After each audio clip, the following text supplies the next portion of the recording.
Welcome to A Garden a Day with Maidenbrock Gardens, where we explore the world one garden at a time. Today is April 4th. The 1880s were very good years for residential architecture. The details, the craftsmanship, the beauty, the grace. This was the era of the metal and slate roofs, wraparound porches, ornate woodwork, stone foundations, lead pane glass windows. There are some people today who might not appreciate an old home, but I'm a little partial.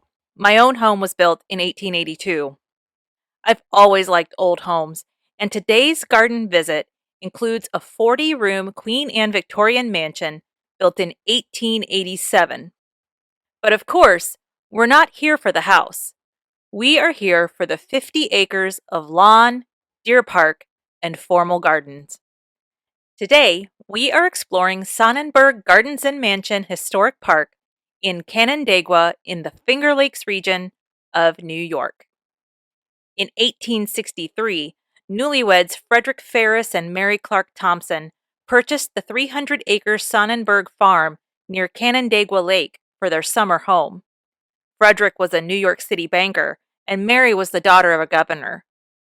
The farm included a brick farmhouse, but by the 1880s, the Thompsons wanted a new home and replaced the farmhouse with the mansion we see today. Frederick Thompson passed away in 1899, and Mrs. Thompson dedicated her efforts to establishing gardens on her estate. She blended various garden styles to develop 9 formal gardens inspired by her world travels. The gardens were installed between 1902 and 1919. Mrs. Thompson passed away in 1923, and the estate became the property of her nephew, Emery Clark, who sold the estate to the federal government in 1931. The government built a VA hospital complex on most of the acres, but the mansion and 50 acres remained intact. For our friends outside of the United States, a VA hospital is a healthcare facility operated by the Department of Veterans Affairs to provide healthcare services for military veterans and retired military personnel. The VA hospital staff and even some of their patients tended the gardens, but the task was greater than what they could accomplish. The gardens experienced a decline. In 1972, the government formally signed over 50 acres, including the mansion and greenhouse complex, to Sonnenberg Gardens, a not-for-profit organization established to restore and maintain the property. Formal restoration began in 1973, and very quickly the property was opened to the public the very same year. The organization's finances were strained and remained so for 30 years.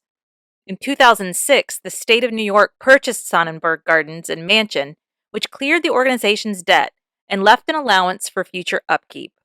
The nonprofit now works in agreement with the state's Department of Parks, Recreation, and Historic Preservation. Today, visitors can take a self-guided tour of the gardens and see the Lord and Burnham greenhouse and 9 formal gardens. The mansion is also open for tours. The first garden Mrs. Thompson developed was the Italian garden in 1903. The garden includes nearly 7,000 red and gold annuals organized into 4 beds. The garden is located next to the mansion with its central axis in line with the doors of the library. The next garden to visit is the Japanese garden. This garden is recognized as the first residential Japanese garden in America. The old-fashioned garden was designed in 1906 and contains a mix of annuals, perennials, and grasses, with something blooming from spring through autumn.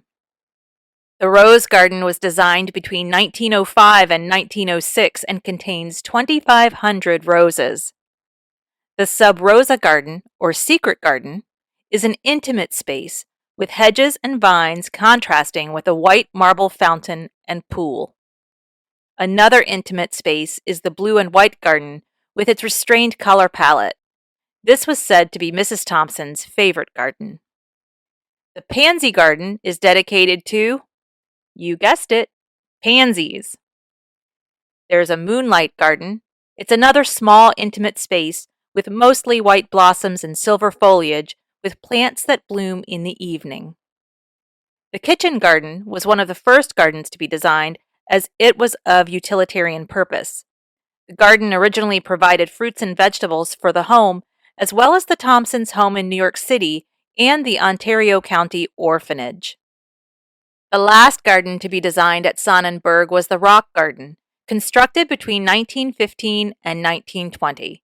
This garden spans 5 acres and includes waterfalls and a stone summerhouse. Outbuildings in the garden include the Peacock House that was once part of a larger aviary complex that housed 216 different species of birds.